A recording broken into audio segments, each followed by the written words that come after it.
दूसरे शब्दों में वे लोग जिन्हें बचाया नहीं गया है शैतान के कैदी होते हैं, उन्हें कोई स्वतंत्रता नहीं होती। वे अब भी शैतान की पकड़ में हैं। वे परमेश्वर की आराधना करने के योग्य नहीं है और ना ही उनके पास इसका कोई अधिकार है।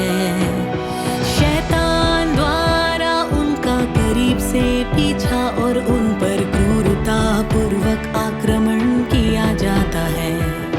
ऐसे लोगों के पास कहने को भी कोई खुशी नहीं होती है। उनके पास कहने को भी सामान्य अस्तित्व का अधिकार नहीं होता। और इतना ही नहीं, उनके पास कहने को भी कोई गरिमा नहीं होती है। यदि तुम डट कर खड़े हो जाते हो और शैतान के साथ संग्राम करते हो, शैतान के साथ जीवन और मरण की लड़ाई लड़ने के लिए तुम परमेश्वर में अपनी आस्था, समर्पण और परमेश्वर के भय का उपयोग हथियारों की तरह करते हो, ऐसे कि तुम शैतान को पूरी तरह परास्त कर देते हो और उसे तुम्हें देखते ही तुम दबाने और भीत कातर बन जाने को मजबूर कर देते हो। केवल तभी वह तुम्हारे विरुद्ध अपने आक्रमणों और आरोपों को पूरी तरह छोड़ देगा और उस मुकाम पर तुम बचाए जाओगे और स्वतंत्र हो जाओगे।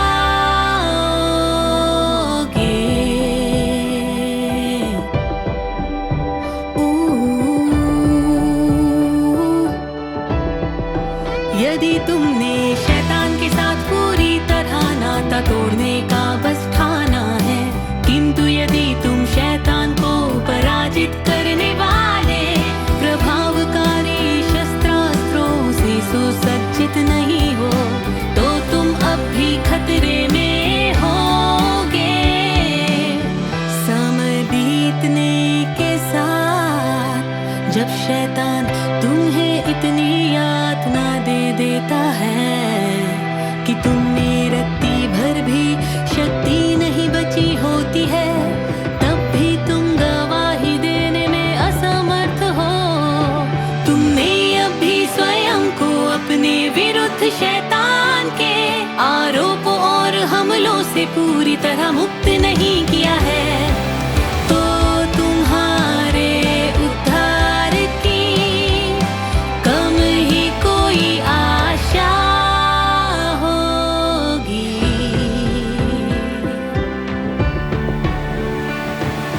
अंत में